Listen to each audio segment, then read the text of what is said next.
Estás escuchando Ciencia Ligera, un podcast donde nos reunimos amigos para platicar acerca de datos, eventos, hechos y avances científicos de una manera ligera y divertida, con el fin de que te sumerjas o te ahogues en el fascinante mundo de la ciencia.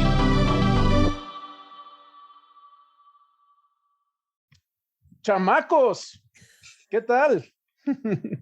Bienvenidos a su programa Ciencia Ligera. Este es el especial del Día de las Madres y pues está con nosotros Yair.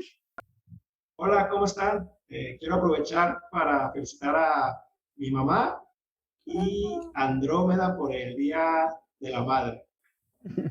Y también Marcela. Hola, mamá, muchas felicidades. Te mando un beso. Y Mariana. Hola, madre, felicidades. Te mando un beso. Hola, mando saludos para mi mamá. Mi mamá se llama Elena Rivera. Que te la pases bien en tu día, ma. Muchas gracias por todo lo que hiciste por mí. Si estoy ahorita en el podcast, es gracias a ti, a todo lo que hiciste por mí y todo lo que sigues haciendo por mí y mis hermanos. Te quiero mucho. Saludos.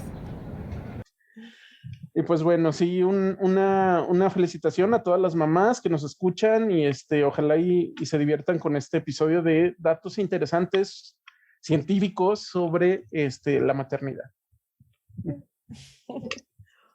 Suena el despertador, 6:30 de la mañana. Me levanto como cada día dispuesta a prepararme para ir a trabajar. Voy al baño, pero me siento un poco cansada. Dormí mal, me desvelé. ¿El colchón ya no me sirve? Voy a la cocina a servirme café. Tomo una taza, abro el refrigerador para sacar lo necesario para el desayuno, enciendo la estufa. ¿Dónde quedó la taza de café? La busco con la mirada, pero nada. Me doy cuenta de que la estufa lleva un rato encendida y solo estoy desperdiciando gas. La apago. Me doy por vencida en mi búsqueda de la taza y entonces tomo otra. Corto jamón y lo pongo en el sartén. ¿Por qué no está pasando nada? Cierto, apagué el gas. Lo enciendo de nuevo y logro hacerme un huevo con jamón. Llevo todo a la mesa y me siento para desayunar. ¿Dónde quedó mi nueva taza de café? La veo a lo lejos y voy por ella. Me doy prisa porque me doy cuenta que ya se me hizo tarde.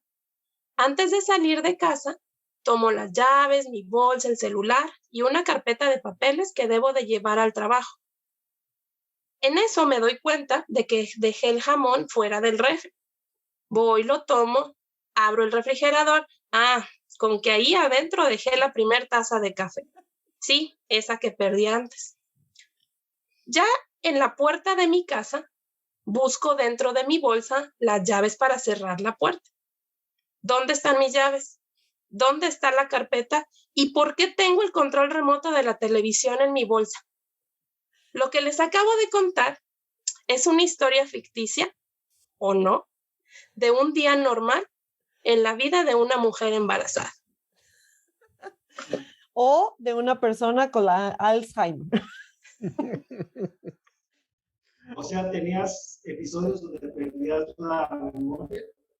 ¿O se te olvidan cosas así, cosas inmediatas? Pues es que quizá no era pérdida de memoria, pero sí, o sea, son momentos en donde, no sé, Pero no o estás pensando en muchas cosas, o de plano, no sé, sí es muy, bueno, al menos a mí me pasó. No es tu personalidad. Ando antes. O sea, nada más te ha pasado 2 veces cuando has estado embarazada. O es común, ¿verdad? Ya se quedó latente, porque bueno, tengo que decir, o sea, puede ser de una mujer embarazada o ya con hijos, o sea, con hijos chiquitos más que nada. No, pues pues fíjate, a ver, yo puedo decir que al menos esos síntomas podrían estar explicados por los cambios que suceden en el cerebro, pero hasta los 2 años después del nacimiento, solamente. ¿Por qué? Porque hay un estudio que leímos para este podcast que es de la revista Nature Neuroscience, que sería la traducción sería naturaleza y neurociencias, o neurociencias y naturaleza, bueno. No, pero, La naturaleza de las neurociencias. la naturaleza. Pero bueno, no se crean, March sí tiene razón, no se deben de traducir los nombres propios, pero es el chistecín de aquí de ciencia ligera. Bueno, y en ese estudio analizaron escaneos del cerebro de varias madres, de hecho estamos hablando de unas 25 mujeres, que se les hizo un escaneo cerebral desde el inicio del embarazo y se les dio seguimiento hasta 2 años después, ¿no? De que ya habían dado a luz. Y entonces los científicos que hicieron esta investigación descubrieron que efectivamente el cerebro, la materia gris del cerebro de estas mujeres de las que habían dado a luz se reducía, ¿no? Entonces pierdes materia gris en el cerebro y esta pérdida de materia gris, esta reducción de materia gris duraba hasta 2 años después del parto. Luego el experimento les dio seguimiento más allá de los 2 años, pero vieron que luego de los 2 años ya como que se normalizaba, ¿no? Todo el volumen cerebral. ¿Cómo se interpreta esa pérdida de masa gris? No sé si... María, me puse a pensar, tú que tuviste 2 hijos, si hubo un lapso de 2 años, no, o seguidos, se llevan 4, mis hijos se llevan 4. Perdiste una vez, sí, diste chance. Y luego otra vez. Bueno, Oye, tuviste chance para recuperarte. Oye, apenas andaba yo agarrando la onda y ¿sabes? ¿Qué pasará con las personas que los tienen en tándem, como por ejemplo? Sí, no, imagínate, eso era justo lo que estaba yo pensando, porque luego muchas personas dicen, ay, 2 años está bien que se lleven. Cuando vas a empezar a recuperar y órale. Oye, mi abuelita tuvo 12. Sí, mi abuelita también, 14. No, oye, Raúl, y por ejemplo, cuando, no sé si dentro del estudio se incluía, por ejemplo, mujeres reincidentes. No, fíjate que esa pregunta no me la hice hasta ahorita, ¿no? Entonces no busqué al respecto, la verdad, no sé. En el estudio no se incluía, pero pues sí es una muy buena pregunta. Antes, 9 hijos, 8, 5 hijos, claro. Se va reduciendo, o a lo mejor llega a un límite, ¿no? Imagínate, tienes 20 y ya no tienes nada. Pero, oigan, no todo es malo, así quiero pensar. Están como desanimando, ¿no? A las futuras madres. Ya sé, porque yo me acuerdo que, creo que cuando estaba esperando a mi niña, que es la primera, me encontré por ahí justo como algo de información, no así a nivel científico, pero era algo que llamaban como el cerebro de mamá, o era como un síndrome de cerebro de mamá. Y ahí, explicaba un poco que estos como olvidos o estas cosas que normalmente pues no nos pasan, eso dejé, metí en el micro lo que iba en el refri, o este tipo de cosas que a lo mejor en ese momento no nos damos cuenta, y justo decían un poco que es eso, que es como que el cerebro se está, ahorrando toda esa energía, no es como tal energía, pero que está ahorrando, funciones para después que uno tiene al bebé, es maximizar la eficiencia del cerebro, porque el cuidado, no nada más físico, sino mental y todo que implica el tener a un bebé, pues que requería que todas las funciones del cerebro de una mujer que tuvo un bebé, pues que se multiplicaran, ¿no? Entonces, que era como un estado sí que se reducía funciones, pero para después como explotar en esas funciones. Entonces, pues no sé si fuera por ahí. Yo en ese momento dije, sentí alivio. Dije, esto tiene una explicación. Quise creerle. Pues mira, a ver, yo después de eso me chequeé otros estudios que hay al respecto y hay una cosa que es interesante, o sea, el hecho de esa reducción de la materia gris y el hecho de los cambios que hay en el cerebro, se piensa que es como un remodelamiento, es como un recableado, ¿no?, del cerebro para prepararte para la maternidad. Pero hay una cosa muy interesante aquí. Generalmente este tipo de cambios que se ven en el cerebro físicamente están relacionados con el apego al bebé. O sea, mujeres que no tuvieron este tipo de remodelamiento en el cerebro generalmente tenían o como más desapego al bebé, eran así un poquito más, digamos, no sé, suecas, o o eran personas que tenían depresión posparto y entonces ni siquiera querían amamantar al bebé o así. Entonces, estamos hablando de que este remodelamiento, esta reducción del cerebro, estos cambios que suceden ahí, este recableado es necesario para que desarrolles tus funciones como madre, al menos en lo que estos señores estudiaron, estos científicos, en lo que tiene que ver al apego al bebé y a qué tan alerta estás con el bebé. Tal vez el apego que a lo mejor no tienen algunas madres puede deberse a una deficiencia de la hormona oxitocina, que no sé si recuerdan el episodio del especial del amor. Hablamos de un estudio de unas ratoncitas a la que le mutaron un gen, y lo que veían es que ese gen lo que hacía es que no se liberara oxitocina. Entonces, cuando le mutaron ese gen, las ratoncitas no tenían apego por el bebé y no iban y los abrazaban, ¿no?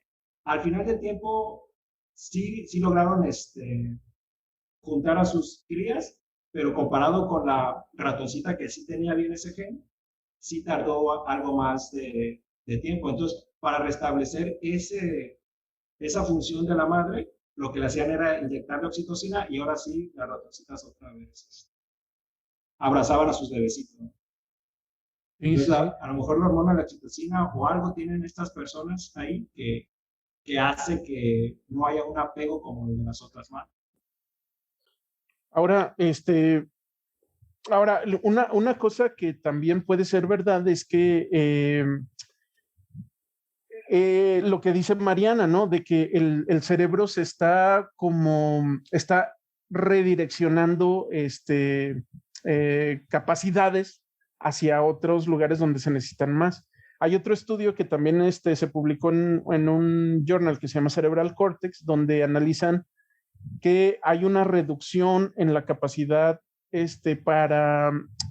para como recordar palabras, ¿no? O sea, si tú dices, a ver, dime 5 sinónimos de esta palabra, que de todas maneras para mí es muy difícil y yo no he tenido... Yo no me sé ni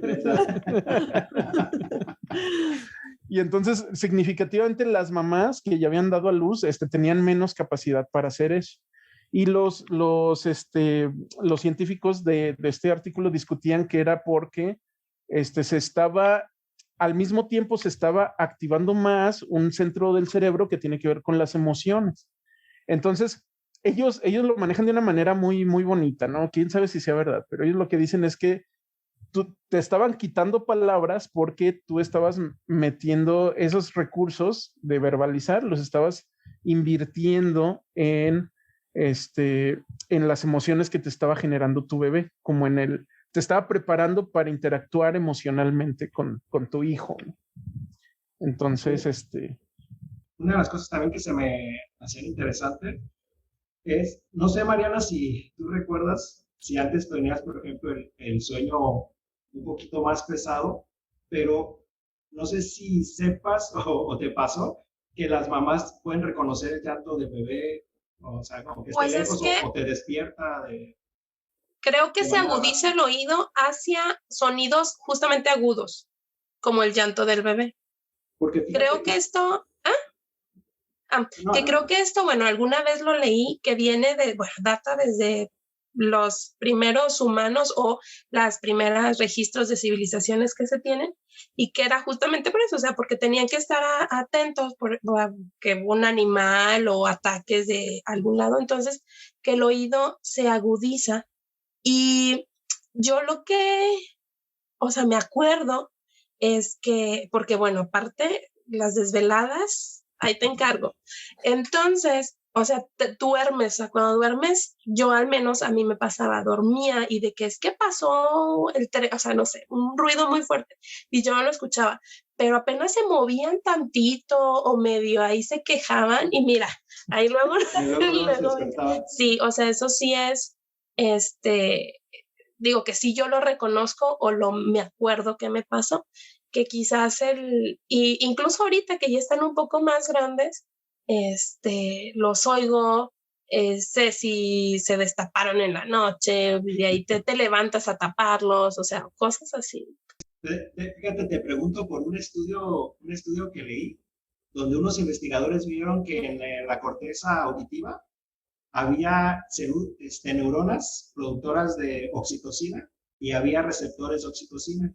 Y ellos se preguntaban si esos receptores, esas neuronas, eran las encargadas de poner a la mamá en modo mamá, ¿no? En que puedan escuchar a los bebés, estarlos alerta. Entonces lo que hicieron fueron agarrar ratoncitas vírgenes y a un grupo de ratoncitas vírgenes les pusieron oxitocina en esa región del cerebro, y lo que vieron es que a las que les pusieron oxitocina sí reaccionaban al llanto de ratoncitos pequeños, y al otro grupo que no le pusieron oxitocina no reaccionaban igual. O sea, aún sin ser madres. Aún sin ser madres reaccionaban al llanto Oye, es que ahorita que estás diciendo eso, por ejemplo, sabemos que la oxitocina tiene muchas funciones. Bueno, como ya dijo Jair, pues mencionamos algunas en el capítulo del especial del amor.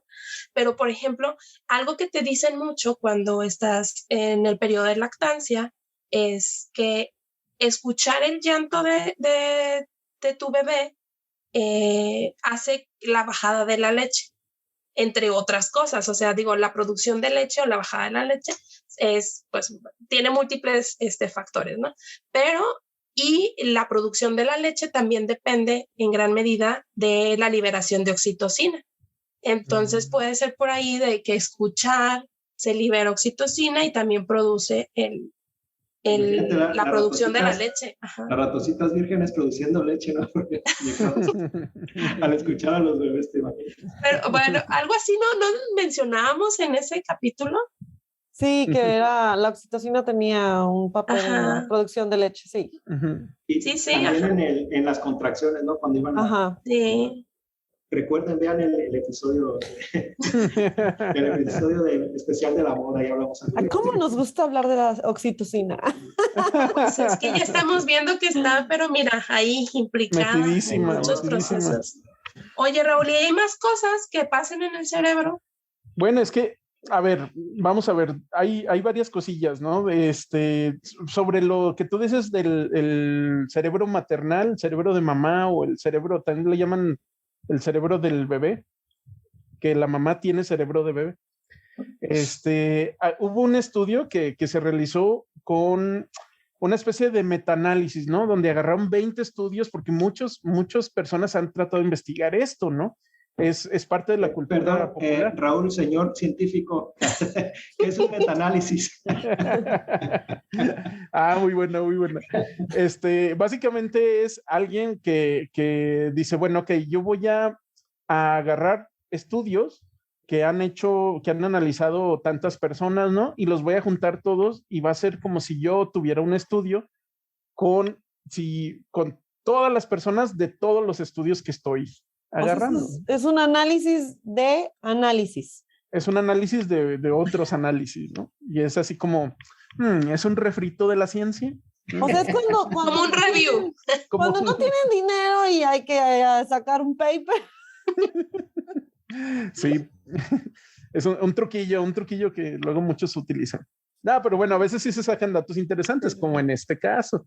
Porque en este caso de este trabajo lograron juntar los resultados de experimentos con 700 mujeres, ¿no? Entonces, vieron que después de reunir todos los datos y todas las pruebas que se le hacen de memoria a las mujeres que ya han tenido hijos, y se vio que no hay diferencias. O sea, en realidad, en lo que se trata de memoria de trabajo, o sea, memoria así de que tú digas, a ver, una cosa muy concreta, ¿no? te acabo de mostrar esta imagen y te la quito y luego después me tienes que repetir qué imagen te mostré. Básicamente no hay ningún cambio que sea notable, que sea muy notable, ¿no? Para las mujeres que han dado a luz. Sin embargo, hay dentro de estos estudios, hay ciertos tipos de memoria que sí se han visto afectados, pero lo que fue más notorio de todo esto es que las mamás son las que más notan esa pérdida de la memoria. Entonces, y esto se compara un poquito con la enfermedad de Alzheimer, porque en la enfermedad de Alzheimer hay algo que se llama pérdida cognitiva subjetiva. ¿Eso qué quiere decir? Que solo tú sabes que como que hay algo que no está bien, ¿no? Oh. En realidad, nadie más lo nota. Que nadie más lo nota. Ajá. Entonces ellos dicen que esto es muy parecido, ¿no? O sea, sí puede haber algo ahí, pero nada más tú o las personas muy allegadas a ti notan que hay un cambio. En realidad para lo que tiene que ver para cuestiones de trabajo, para manejar, para ubicarte, ¿no? Digamos que desde tu casa al trabajo, en realidad ahí no pierdes ningún tipo de capacidad. Cosa que es muy curiosa porque en todos los experimentos con animalitos, con ratones y con ratas, generalmente las madres se vuelven muchísimo más eficientes en encontrar comida, en resolver laberintos, en recordar dónde estaba la salida del laberinto. Todas las pruebas de memoria, que son generalmente pruebas de memoria de trabajo, las ratoncitas se vuelven más eficientes luego de volverse madres. ¿Y por qué crees que haya cierta una diferencia clara entre las ratonas y las mamás humanas? Bueno, a ver, lo que ellos discuten es que una de las posibilidades puede ser que es simplemente esta exageración de la percepción que ellas mismas tienen, ¿no? Como ahora estás en una situación donde tienes un bebé nuevo en tu vida, donde tienes nuevas responsabilidades, donde tienes privación del sueño y todo esto, pues entonces se exacerba más cositas que igual y ya te pasaban, ¿no? Y que no te fijabas tanto. Entonces, si lo juntas con la cuestión cultural que te dicen, es que esto sucede, ¿no? Entonces, tú lo exacerbas más. Es una cosa que se llama, ¿cómo se llama? Y eso que no ha sido mamada. Y eso que no ha sido mamada. Se llama confirmation bias. Confirmation bias, que es como, es que no sé cómo traducirlo, es como que tú te crees algo que se supone que te tienes que creer. Sí. ¿No? Entonces, si siempre se te olvidan las llaves, una vez que ya eres mamá, se te olvidan las llaves, pero ahora sí ya te fijas, machín, que esto te pasó, ¿no? Y se lo adjudicas a eso mismo. Yo lo que he visto, por ejemplo, ahora y que, bueno, ya están más grandes, no están tan grandes mis hijos. Es que, por ejemplo, se me olvidan cosas que yo quiero, o sea, o me llegan fechas, cumpleaños, y no me acuerdo, o sea, no lo tengo presente en la memoria, pero pregúntame cuándo hay que llevarlos al dentista, que hay que hacer esto, que tienen que hacer lo otro, que, o sea, todas esas cosas que yo, pues, tienes que recordar y que te tienes que hacer o cosas así, esas no se me olvidan. Obviamente en el trabajo, pues es como ya mencionaste tú, es perfectamente funcional, ¿no?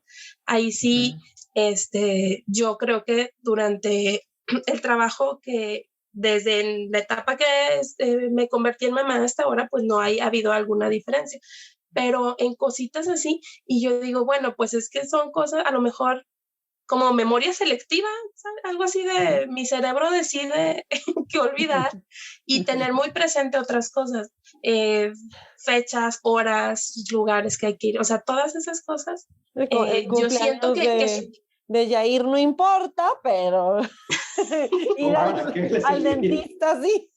Pero al menos el cumpleaños de tus niños sí, ¿verdad? Sí. Claro, sí, o sea, eso sí. ¿Fue tu cumpleaños, Yair? No. En febrero, ¿no, Yair? Mira. ¿Ves? Chica, ¿qué onda? Mariana. El tuyo también, Raúl. Sí. Y el de March muy en bien. marzo. Edith no está, pero también es de marzo. También. Y bueno, pero bueno, todo esto es importante y lo mencionamos porque no se puede utilizar al menos de manera científica, utilizando datos científicos, no pueden decir que el cerebro de mamá es un motivo para pensar que una mamá no se va a acordar de esto, no va a poder hacer esto en el trabajo o en cualquier otro ambiente en realidad, ¿no? Entonces, mamá. Oye, yo me acuerdo que una doctora de ahí del IPC, la doctora Irene, alguna vez platicando ya cuando yo ya tenía a mi niña que me doctoré, me decía que en algún laboratorio donde ellos trabajaron, las estudiantes que eran mamás eran más eficientes, porque claro, tienes que terminar las cosas porque te tienes que ir, tienes que organizarte muy bien, que a diferencia, por ejemplo, cuando estábamos nosotros, o sea, de que, ay, bueno, ya si me quedo a medianoche trabajando aquí, pues bueno, mira, pero vamos a comer. El cafecito. Sí, es cierto, yo lo vi porque en el laboratorio de la doctora Irene, nuestra compañera Patti, y no nada más ella, otras compañeras que también eran mamás nuevas, digamos. No, hombre, llegaban, hacían lo que tenían que hacer, los experimentos que tenían que hacer, terminaban a tiempo, nos decían, hola, ¿cómo están? Mucho gusto verlos, bye. O sea, era súper eficiente esa mujer. Sí. Y tú quedándote hasta las 10 de la noche. Comiendo a gusto con todos y luego... Bueno, otra cosa, ¿dónde sí hay cambios? Ojo, porque hay un momento en el embarazo donde sí es notorio la pérdida de la memoria y cambios cognitivos, y es en el segundo trimestre del embarazo, porque es cuando hay cambios hormonales más fuertes que se parecen mucho a los cambios que suceden durante la pubertad. Entonces, los cambios hormonales son tan severos que de verdad ahí sí se puede medir que sí se pierde la memoria y sí hay deficiencias, ¿no? En varias cuestiones cognitivas. Entonces, esto tiene sentido por lo que decíamos de la oxitocina, es una de las hormonas, ¿no? Y durante la pubertad, los cambios hormonales hacen que el cerebro también se reduzca. O sea, los niños, comparados con nosotros, tienen muchísimos más conexiones que los adultos. Cuando tú llegas a la pubertad, sucede como un arbolito que lo podas, ¿no? Así nos sucede a nosotros. Entonces se quitan un montón de conexiones y se supone que ya se deja el cerebro listo como para todo lo que te viene de la vida adulta, ¿no? Y algo similar pasa en el segundo trimestre, y se cree que también esto tiene que ver con esto de la reducción del cerebro, que en realidad se está remodelando, se está como podando el cerebro. Otro de los cambios que no son cambios cerebrales, pero que se han visto es a lo mejor mejorar una enfermedad que tenía la madre, y con el embarazo a veces algunas enfermedades se curan. Por ejemplo, me comentaba mi esposa que en el segundo embarazo ella le mejoró la vista. No. A ella le mejoró la vista. Y en el primer embarazo ella sufre de hipotiroidismo. En el primer embarazo, después del primer embarazo, los niveles de sus hormonas estaban en niveles normales, y eso fue gracias al embarazo. ¿Por qué creen ustedes que sucedan? Yo por ahí ahorita les voy a platicar algo, pero ustedes, ¿por qué creen que sucede? Pues es que creo que es lo mismo que mi respuesta sería lo que nos vas a platicar. A ver, pues. Es que hay algo que se llama microquimerismo, que se debe a un tráfico bidireccional transplacentario, es decir, durante el embarazo. No, pero espérate, Mariana, dilo más rápido. No. Bueno, el término es microquimerismo. Ok. Y se explica por un tráfico bidireccional transplacentario. ¿Qué quiere decir? Que entre mamá y bebé empiezan a compartir células. Ok. Entonces, y esto lo han visto porque se han encontrado células del bebé en la madre y células de la madre en el bebé, en el feto. ¿Vale? Esto nos estaría hablando que en un individuo hay células que contienen, más bien, en la madre va a tener las células suyas con su información genética, o sea, con su DNA, pero también han encontrado otras células que tienen el DNA del bebé. Y que en algunas ocasiones estas células del bebé se encuentran acumuladas principalmente en sitios de daño en algunas enfermedades. Y se piensa que tienen un efecto reparador, principalmente cuando estas células del feto son células madre. Órale. Sí, no, están... Fíjate. ¿Son del feto o son de la madre? Son del feto. Pero dijiste células de la madre. Células madre. Células madre. O sea, son células en el feto que tienen unas características que las hacen únicas madre. Y que les llamamos células madre. Ajá, pero las no que son de la madre. Se pueden diferenciar en diferentes tipos de células. Ajá. Las son pluripotenciales, ¿no? Las que tienen la capacidad de diferenciarse en todas las líneas celulares. Sí, y fíjate, estas células que proceden del feto, hicieron un estudio en madres que desafortunadamente murieron cuando estaban embarazadas, y unos investigadores checaron mujeres que iban a tener varones, como para checar, buscar bien que, vienen del feto, ¿no? Y lo que encontraron es células de varones en el cerebro, en el corazón, en los riñones, en la piel y... todos lados. No recuerdo, en el vaso también ahí encontraron. Y ¿Hubo algún lugar donde no encontraron? No buscaron? No sé. Y la concentración era 1 en 1000 células, más o menos. 1 de la bebé y 1000 de la madre. Pues es bastante alto, ¿no? Esa concentración es alta. Pero ahí lo llaman microquimerismo, como dice Mariana. Y fíjate, otro estudio que leí que se me hizo interesante sobre lo que hablaba Mariana, que iban hacia lugares que reparaban un daño. Hicieron un experimento.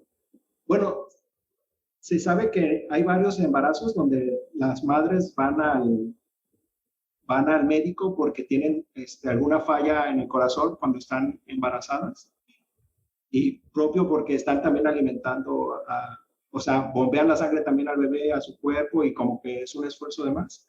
El gasto cardíaco incrementa. Y a veces hay daño en el corazón de las madres, pero lo que se ve es que luego estas madres recuperan,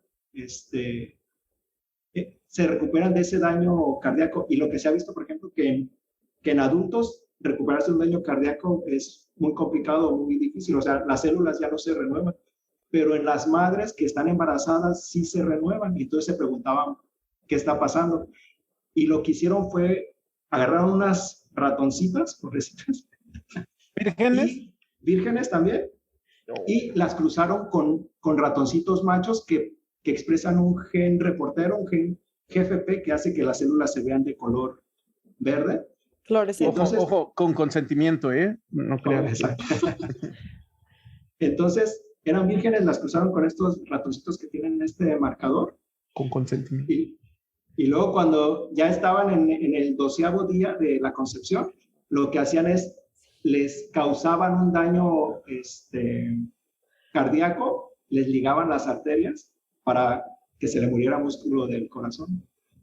Y ya después se las desligaban, pero pues sí ya tenían un fallo. Y ya luego lo que vieron, ya después la sacrificaron y vieron el corazón. Y lo que vieron es que en el área donde había daño, que se generó el daño cardíaco, había células fluorescentes que procedían, eso quiere decir que procedían del feto, pero no había células fluorescentes en otra parte del corazón, sino solamente donde había el daño. Wow. O sea, sí, hay como un tropismo hacia ir hacia los lugares que están dañados, así como comenta Mariana. Sí, no, está impresionante. Por ahí yo también leí un estudio en el que hicieron cálculos que dicen que más o menos el 6.2% del DNA fetal, o sea, ¿cómo decirlo? Encontraron en una madre, de todo el DNA presente en una madre, más o menos el 6.2% era del DNA del feto. O sea, un montón. Sí. Y es mucho. Incluso encontraron desde células hasta DNA libre. Okay. Que lo explican que puede ser por lisis celular o por cosas así, y entonces también tienen tráfico de DNA. Y otra cosa interesante, en autopsias de personas ya ancianas que fueron mamá en alguna parte de su vida, lo que encontraban era material genético extraño, ¿no? Y era el material genético que proviene de las células de sus hijos. Entonces, esas células que provinieron del embarazo, permanecían a lo largo de la vida de la madre. Sí. O sea, mi abuela tiene material genético de 14 hijos, igual que la abuela de Raúl. No, incluso este tráfico se presenta también, por ejemplo, en embarazos múltiples. O sea, la madre va a tener, por ejemplo, si son dos, de los dos, y entre los bebés, entre ellos también hay un tráfico. No más. Así que recuerden a todas las mamás, ustedes llevan un pedacito de sus hijos en el corazón y en sus pensamientos, que sería en el cerebro, ¿no? ¡Qué bonito! Siempre van a llevar un pedacito de sus para hijos siempre, en el corazón, sí. y en el cerebro. ¿Qué tal eso, Órale, qué loco. Sí, está bien interesante esos estudios, porque dicen, ok, está bien, porque, a ver, vamos a ver. Las células, como están vivas, ¿no? Pues tienen un ciclo de vida y se van a morir. Entonces uno esperaría que las células del feto que son transferidas a la madre, pues son células extrañas que van a terminar por morir en algún momento. Que esto es lo que más pasa, o sea, dicen que la mayoría de las células fetales, pues, cumplen su ciclo de vida y se mueren. Sin embargo, que principalmente las células madre del feto, que son pasadas a la mujer, quedan resguardadas. Llamémosle células troncales. Sí, hay que cambiarle el nombre. Sí, ¿verdad? Porque, bueno, quedan por ahí como resguardadas y se empiezan a generar, digamos, sus propios cúmulos, no tantos, pero por ahí los empiezan a tener durante décadas que han evaluado a estas mujeres. Ok, pero son lo suficientemente cercanas a las células de la mamá como para que el cuerpo no las rechace. Porque sí hay también esos casos que a lo mejor, Mariana, tú sabes mejor, cuando una mamá tiene por primera vez un niño de cierto tipo sanguíneo. De sangre. Ajá, que si la mamá es O negativo y luego tiene un tipo sanguíneo positivo, AB positivo o lo que sea, que la mamá va a rechazar o va a tener una respuesta contra esas células del hijo, ¿no? Que tienen otro... Uh-huh. Creo que hay se le llama como una vacuna o algo así para que justamente la mujer no rechace y no ataque al feto, ¿no? Pero ahorita que mencionas eso, también leí que justo a las mujeres que han encontrado estas células fetales dentro de ellas, también están relacionadas a la inhibición del rechazo de trasplantes. Ok, entonces ahí...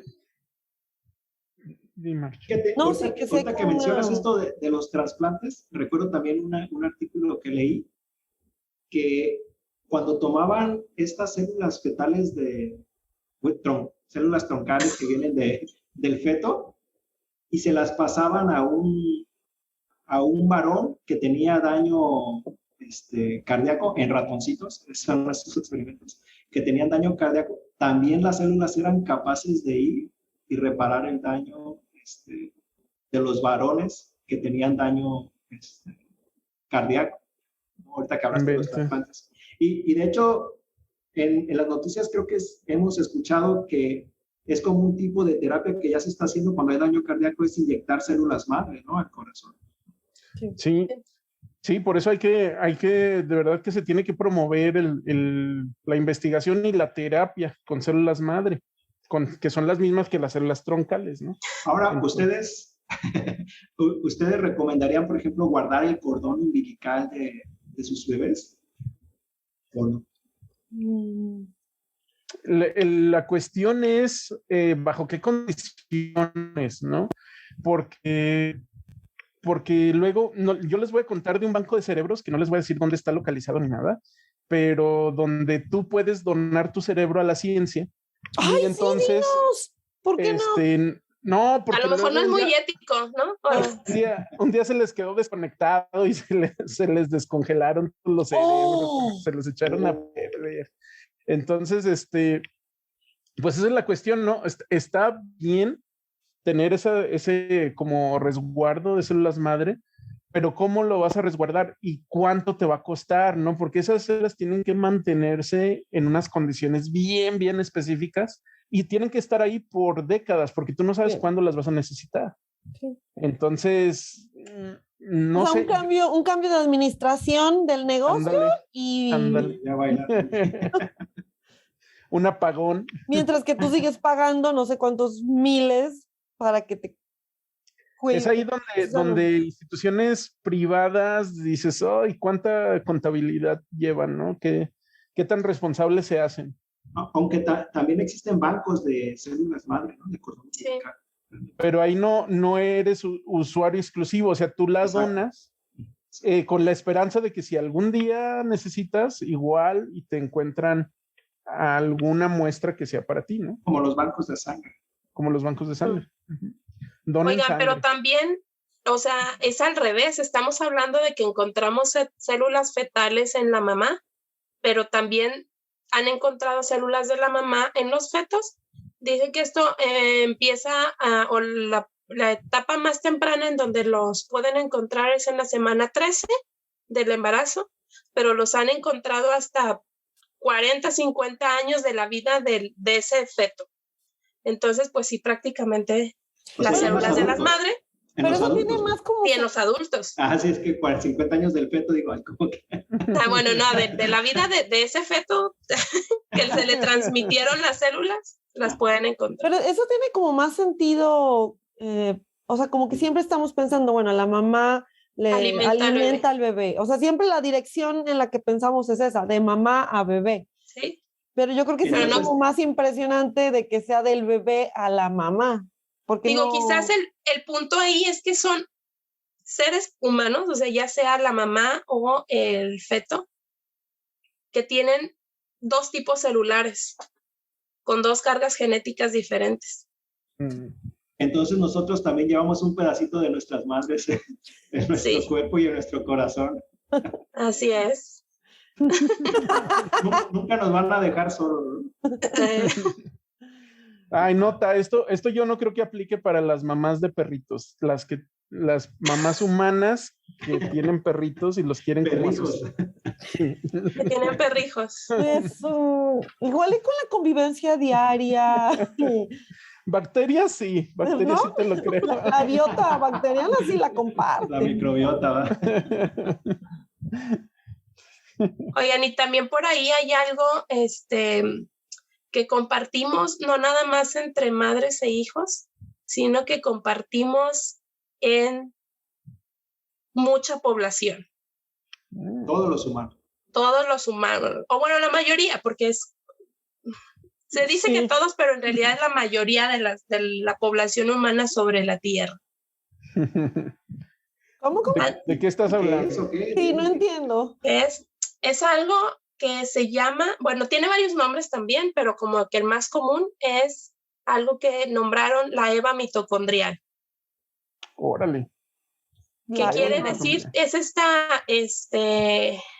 que dice que todos tenemos, o bueno, la mayoría de la población actual tiene una misma ancestra, porque es una mujer, en común. Todos somos hijos de una mamá, de una misma mamá. Y que todos somos, que todos venimos de esa misma ramita del árbol. Órale. A ver, explica más.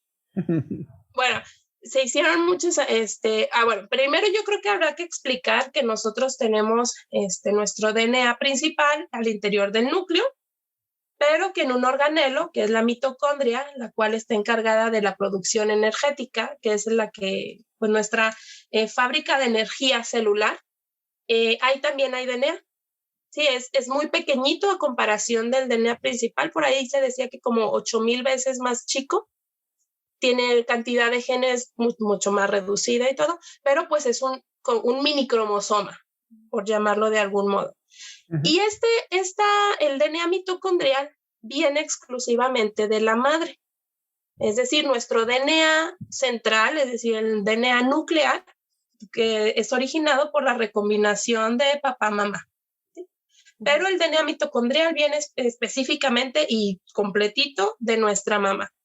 Entonces, hicieron estudios en el que han encontrado, pues, variaciones en este DNA mitocondrial, pero hay una región que es compartida por un gran porcentaje de la población y que entonces de ahí viene la teoría que todos tenemos un ancestro mamá en común. Se le denominó la Eva por, bueno, pues esta historia bíblica. Por ahí una de las personas que sugirieron esta teoría del ancestro común decía que no le gustaba este término por pues las implicaciones, ¿no? O sea, que hacía referencia bíblica o religiosa y él prefería llamarle en el término en inglés one lucky mother. Una mamá muy, muy suertuda. Ajá. Pero en realidad, bueno, pero pues en general el término más empleado es la Eva mitocondrial. O sea, todos somos hermanos, hermanitos. Hola, hermanitos, ¿cómo están? Oye, y entonces eso explica por qué no nos la llevamos bien, ¿no? Entre todos. Porque somos hermanos. Porque somos hermanos. Ojo, aquí también hay que hacer una aclaración. A ver, se hicieron estudios y que más o menos esta mujer data de 100 a 200,000 años atrás. Uh-huh. Que la mapearon y que era una mujer africana en esta región y no es que existiera, no es que era la única mujer que estuviera en ese momento, digo, había más mujeres, nada más, y por eso sí encontramos como variaciones en el DNA mitocondrial, porque o sea, tenemos más ancestros. Sin embargo, las teorías dicen que, como vemos actualmente que sucede, primero, no todas las mujeres son madres, y luego recuerden que esta es una herencia de las mujeres, entonces que no todas las mujeres tuvieron mujeres, sino que esa herencia mitocondrial termina con su descendencia varón. O sea, sí, si, claro. Si es varón, ya no la va a transmitir. Y entonces que esta fue la forma en la que se fue perdiendo las demás, pues, tipos de DNA mitocondrial, pero que una, pues, se hizo más fuerte por circunstancias naturales, vamos a llamarlo así. Sí, aquí de lo que estamos hablando es que se han ido mapeando poquito a poquito, digamos que esta línea ancestral de mujeres que han ido teniendo hijas y que a su vez han tenido hijas, y entonces se ha ido encontrando el DNA mitocondrial hacia atrás en la historia. De hecho, el primer artículo de esto salió en la revista Nature, Naturaleza, en 1987, y para ese estudio solo se utilizaron 147 personas de diferentes partes del mundo, ¿no? Y entonces lo que se encontró es que, básicamente, de rasgos generales, toda la gente tenía más o menos el mismo DNA mitocondrial, toda la gente menos los africanos, ¿no? Entonces eso quiere decir que en algún momento, obviamente la humanidad se origina en África y luego solo una pequeña parte de esa diversidad sale de África y de ahí se riega para el resto del mundo. Entonces por eso todos los demás tenemos, digamos, más o menos el mismo DNA mitocondrial, ¿no? Porque provenimos de esas población muy chiquitita que salió de África en una primera, bueno, ahora ya creo que se habla de una primera, segunda y tercera oleada, ¿no? De personas. Yo los invito a ustedes y a todos los que escuchas a secuenciarnos el DNA mitocondrial y ver si somos hermanos. A ver si somos hermanos. El mitocondrial seguro va a salir que sí, somos hermanos.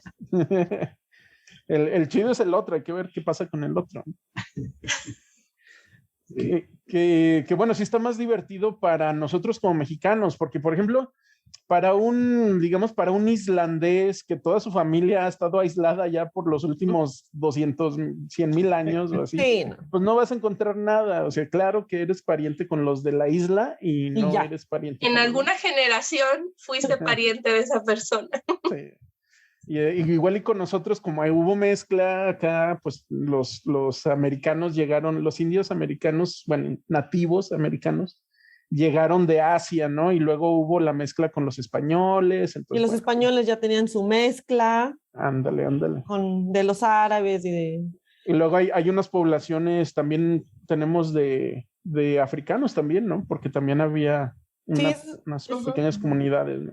Es muy divertido porque cuando hablamos de secuenciar nuestro ADN, cuando te das cuenta y comparas con otras personas cómo se ven estos gráficos de la empresa a la que le mandas tu ADN, una muestra de saliva y te secuencia todo tu genoma, no todo tu genoma, pero te secuencia cierta parte de tu genoma y luego te dice, tienes el 30% de nativos americanos, tienes el tal por ciento de español y así, ¿no? Y entonces, en mi caso como mexicana, lo que están diciendo es cierto, no tengo poquito de España, poquito de América, y lo tengo muy poquito de África, de Asia, de todos los demás lugares. Y si lo comparas con alguien, por ejemplo, con una amiga que es africana, ella es totalmente africana, no hay nada más.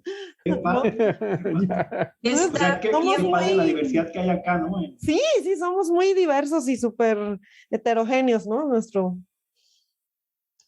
Bueno, antes de que se cuenten la última historia, yo quiero dar las recomendaciones de películas, porque como es el especial del Día de la Madre, pues quiero recomendarles una película y una serie que hablan sobre la madre de nuestro Salvador.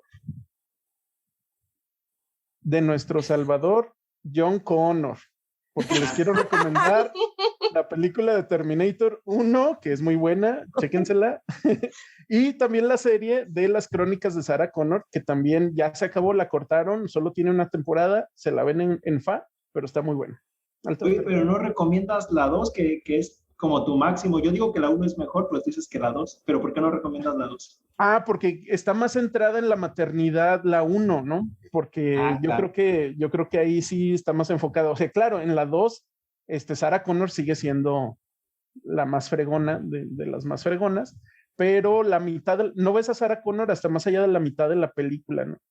En la 1 sí empieza con ella, ¿no? Entonces sí. Oigan, y me gustaría platicarles no sé si tengan otro tema, a mí me gustaría platicarles sobre la voz, la dulce voz de nuestras madres y cómo la voz de nuestras madres es tan importante para nosotros, sus hijos. ¿Han escuchado algo sobre eso? No. No, yo creo que mis hijos tampoco, porque no me hacen caso muchas veces.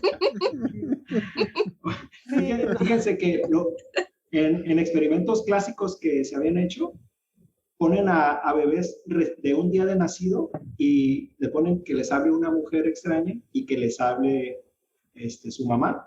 Y lo que encontraron es que les ponen un chuponcito, ¿no? Cuando les habla una mujer extraña, les va y les viene, pero cuando les habla su mamá, empiezan a chupar el chupón con más fuerza, ¿no? ¿Por qué será? Fíjate, curioso que lo preguntes.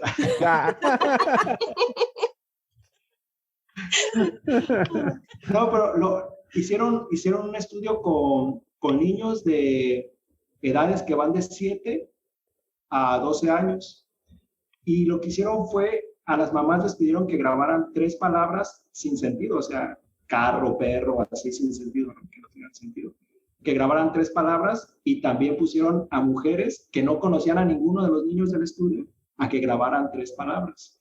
Entonces, luego lo que hicieron, los metieron para tomarles imágenes de nucleo, ¿cómo se llama eso? Resonancia magnética nuclear. Imágenes de resonancia magnética nuclear. Y entonces lo que les pusieron eran los sonidos de las palabras de las madres o de las mujeres que no tenían nada que ver. Y lo que se veía es que sí, los niños se les activaba la región de la corteza auditiva en ambos casos, pero lo que vieron que solo cuando le hablaba la madre se activaban otras regiones del cerebro, como por ejemplo la amígdala. Amígdala por el miedo. Aquí déjame ver si lo busco aquí rápido, para decirte bien de qué se tratan esos. Ahí tendrían que haber hecho el estudio con tu nombre y tu nombre completo. ¿El nombre completo? Sí. Con ese Eso sí. se activa. Con tu segundo nombre, ¿no? También. Sí. Marcela Mira, Cecilia. Ya la encontré. O sea, cuando los niños escuchaban las palabras de su madre, a diferencia de cuando se les hablaban otras personas, otras mujeres, se les activaban las regiones que manejan la emoción, que son la amígdala, regiones que detectan y asignan valor a los estímulos gratificantes, que es una vía, a lo mejor Raúl sabe más, mesolímbica de recompensa y corteza prefrontal media. Y también áreas involucradas en la percepción y procesamiento del reconocimiento facial y funciones sociales. O sea, cuando les hablaba una mujer extraña, todas esas regiones no se activaban, pero cuando les hablaba a su mamá, las palabras sin sentido, sí se activaban estas regiones. Fíjense que eso es muy fuerte, porque la región de la recompensa básicamente es lo que rige nuestras vidas. O sea, nosotros, si no tenemos recompensa, nuestro cerebro no funciona. Es lo que se activa cuando comemos, cuando comemos, y si comemos algo muy rico, se activa mucho más, y es la región que se va al traste cuando te vuelves drogadicto, ¿no? Entonces, es una región súper, súper importante, y pues que se active con la voz de la mamá. Entonces, hay que escuchar a nuestras madres, a todos los que escuchas, hay que escuchar a nuestras madres. Hasta cierta edad, ahorita les voy a platicar otro experimento. Pero, a ver, pues ya dinos de ahí. Sí, no, las clases de... Bueno, no, que hable Mariana ya ahorita.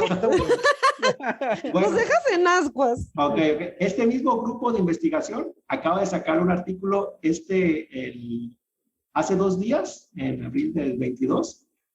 Hicieron lo mismo que el estudio pasado, pero con adolescentes que van de 13 a 16.5 años. Pues ya no escuchan. Eso sí les va a valer queso. Hicieron el mismo estudio, ¿no? Les hablaban personas, palabras sin sentido, personas que no conocían y su madre, ¿no? Y lo que veían es que en ambos casos la corteza auditiva se prendía en el 97%, independientemente si era de acá. Pero lo que encontraron en este estudio que era relevante es que cuando escuchaban la voz de su madre, esas regiones que les platiqué que tienen que ver con recompensa, con el carácter social y todo eso, ya no se activaban tan fuerte con la madre, pero sí con la voz de los extraños, ¿no? Andan buscando otra mamacita. Entonces en la adolescencia, cuando ustedes digan, no, es que mi hijo no me escucha, es que en realidad le entra por aquí y le sale por acá, porque el cerebro ni siquiera procesa, bueno, sí, porque lo oye, ¿no? Pero estas áreas encargadas de socializar, de la recompensa, ya no se prende tanto con las manos como se prende con la de los extraños, ¿no? Eso está súper, y ahí es cuando se da el cambio, cuando también hay rebeldía de los hijos, ¿no? En la etapa de la adolescencia. Este es el momento en el que Yair y yo entramos en pánico. Yair tiene sus hijas y yo mis hijas. Y fíjate, ellos vieron que ese cambio se daba entre los 13 y 14 años, independientemente si eran niños o niñas. Entonces, hay que disfrutar a nuestros niños. Bueno, yo como padre, pero las madres disfruten más a sus niños antes de los 13 años, por favor. Que es todavía cuando nos escuchan. No, es cuando le tienes que enseñar más, ¿no? O sea, toda la educación sí, se la metes por... Ellos prefieren las voces extrañas, bueno, y de hecho el núcleo familiar, ¿no? También es para comprender pues a los adolescentes que es un cambio que sucede en el cerebro, ¿no? Tampoco, no, mi hijo ya no me vayan a Entonces está interesante eso. Uy, qué barbaridad, ¿eh? O sea, esta es la edad en la que se reclutan a muchas personas para sectas o para Exacto. cuestiones Hay que así. tener mucho cuidado. Y rapidísimo, déjame un poquito antes de terminar. Bueno, también Mariana quiere uno más por ahí. O sea, la voz es tan importante, la voz de la madre, que ayuda al desarrollo cerebral de sus hijos. En otro estudio, lo que hicieron fue, agarraron 40 bebés prematuros que su mayor tiempo de vida, al inicio, eran en incubadoras más que estar con su madre. Entonces agarraron 20 bebés prematuros y otros 20 bebés prematuros, y a unos les pusieron unas bocinas en donde les ponían palabras de su madre y el latido de su corazón. Y a los otros bebés eran los cuidados normales del hospital. Y lo que vieron es que los bebés a los que les pusieron el latido del corazón de la madre y la voz de su madre, desarrollaron mucho mejor la corteza auditiva primaria. Entonces, ¿cómo la midieron? Ay, sí. Igual y también les hicieron, lo más sencillo es que les hayan hecho un escaneo del cerebro. Con el escaneo, sí. Entonces, escuchemos a nuestras madres, por favor. Pues es que sí tiene un poco de sentido, ¿no? O sea, porque hay muchos estudios en donde se sabe que el bebé en formación, pues ya empieza a desarrollar justo las cortezas auditivas y entonces puede percibir ciertos sonidos, principalmente el latido del corazón de la madre y la voz. Fíjate, no es el Día del Padre, pero voy a platicar una experiencia rápido. Porque desde que estaba embarazada nos decían, háblenle a la pancita porque sí reconocen las voces.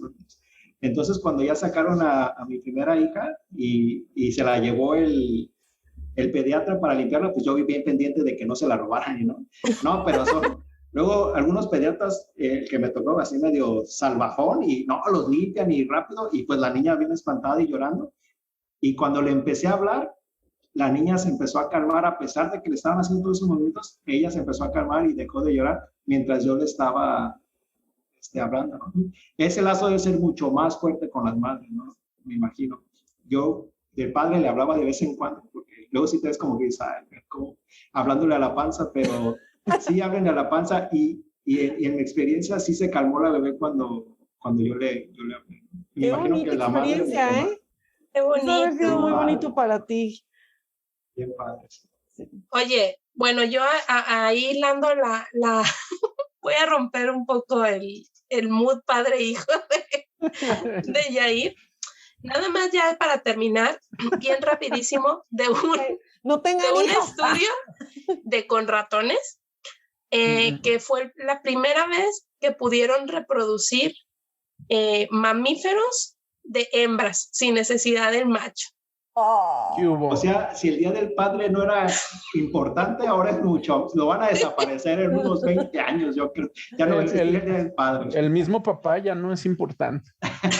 Porque era lo que decía, ¿no? ¿Te acuerdas de un profesor que teníamos ahí donde estudiamos el doctorado?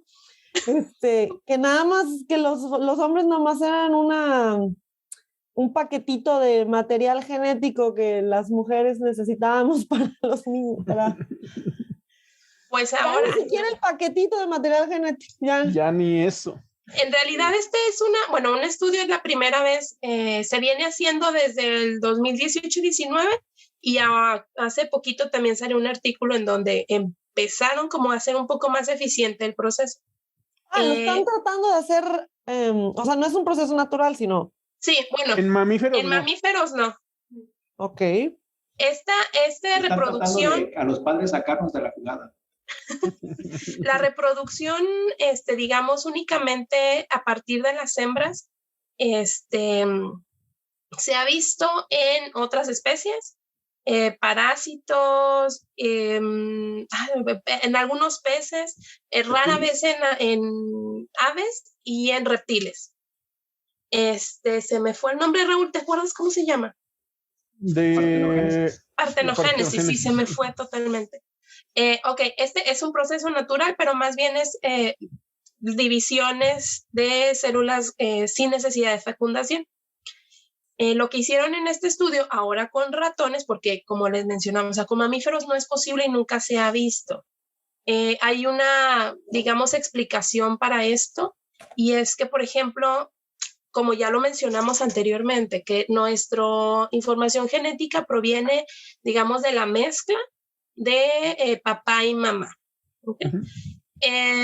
Y que han intentado hacerlo, por ejemplo, mezcla de DNAs que provienen de mujeres y DNAs que provienen de hombres.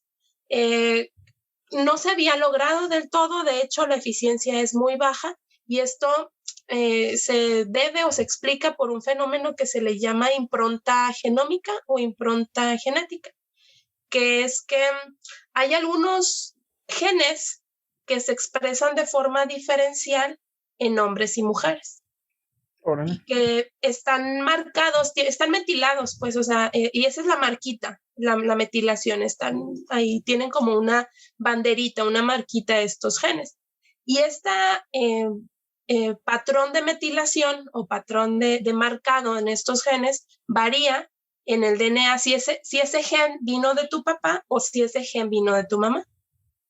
Y que lo que mencionan es que de forma natural en los mamíferos no podemos tener dos genes que procedan de dos mamás porque tienen el mismo patrón de metilación o dos genes que provengan de papá. Pues qué intolerantes, ¿eh? O sea, ya es 2022. Por eso ya lo están replicando. Ya están. Entonces lo que hicieron en el estudio fue edición genética para eliminar estos marcajes. ¿Con qué creen herramienta que utilizaron? Yo.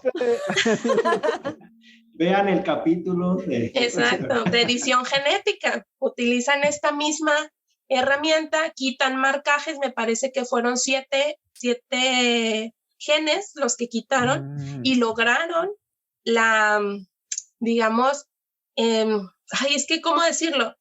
Porque no es fecundación per se, porque es que sí utilizaron, o sea, el DNA proveniente de dos óvulos. Lograron que se activara de nuevo la embriogénesis, la generación de los embriones, ¿no? Así es. Que al final de cuentas serían clones de la madre. No, porque son dos óvulos de dos hembras diferentes. De dos hembras.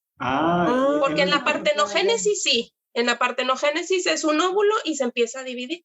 Y eso en no esta se puede ocasión, con mamíferos. En mamíferos no se puede. O sea, en lo de clonar sí ya se ha podido, por eso la oveja Dolly, ¿no? O sea, la oveja Dolly era digamos que un clon de un óvulo del mismo, madre. ajá. Pero aquí son dos. Uh-huh. Intentaron hacerlo con el DNA de dos machos, pero aquí la eficiencia fue muy baja y que el ratoncito que nació murió a los pocos días. En cambio, la camada que nació del proceso de los dos óvulos llegó hasta su, o sea, la camada creció, incluso estos ratoncitos pudieron tener descendencia. Oh, my God. Órale. O sea, que lo empiezan a hacer más estable. Ya vamos en la segunda generación de hijas de hijas. O sea, no todos sobrevivieron, pero sí algunos llegaron hasta la segunda. Sí, no todos sobrevivieron. O sea, eso hay que mencionarlo. Igual la eficiencia sigue siendo muy baja. La mayoría los embriones son anormales, pero ya, o sea, sí hubo exitosos y esos exitosos desarrollaron ratones, digamos, maduros y en edad reproductiva y que se pudieron reproducir. O sea, ya van en el camino de sustituirnos pues a los padres. Adiós al Día del Padre. Un Día de la Madre, super Día de la Madre va a ser después. Pero mencionan también los autores que esto, digamos, de forma natural no es posible. Se exploran estas técnicas más bien como una forma, mencionaban ahí, no para la reproducción, pues, sino para el tratamiento de algunas otras enfermedades. Sí, le tienen que sacar la vuelta. Órale. ¿Cómo ven? Qué interesante, ¿eh? O sea, qué barbaridad. Este episodio de las mamás, muy interesante. Bueno, Sí, no, adelante. No, yo nada más quería recordarles que a los que nos están escuchando, que vayan y chequen nuestros episodios. Estamos en Spotify y estamos en Amazon también, Amazon Music, como Ciencia-Ligera. Y también pueden ver estos videos que hacemos, en donde pueden ver explicaciones con imágenes, que Yair aquí es el encargado de hacer todas sus ediciones y que le quedan muy, muy fregonas. Entonces, si alguien es más visual, sí. Hay algunos que son como que les gusta más escuchar los podcasts y, por ejemplo, cuando vas a correr y escuchas tu podcast, ya sea de ciencia o de comedia o así, ¿no? O hay otros que les gusta más como ver el video de YouTube en ratitos que está uno cocinando y ves el video. Bueno, los invitamos a que nos escuchen o que nos vean, como ustedes prefieran, ¿no? Cuando tengan ahí una chancecita. Raúl, ¿qué querías decir algo? No, pues nada más que lo gacho de que los hombres no, el juntar 2 espermatozoides no dio no, sí. descendencia. Entonces la película esta de Schwarzenegger donde él es papá, pues no, como que no, ¿verdad? Ya. Oigan, y yo quisiera cerrar con un mensaje que yo recabo de la plática, y que sería: hijos, escuchen a sus madres, la voz de sus madres es muy importante. Y la otra es, madres, recuerden que ustedes siempre llevarán un pedazo de sus hijos en su corazón y en su cerebro, y hijos también llevan un pedazo de su madre, de su madre en su corazón, ¿no? Y feliz Día de las Madres a todos. ¡Feliz Día de las Madres! ¡Feliz Día de las Madres! ¡Felicidades! Nos vemos en el siguiente episodio. Luego. Saludos. Bye. Bye.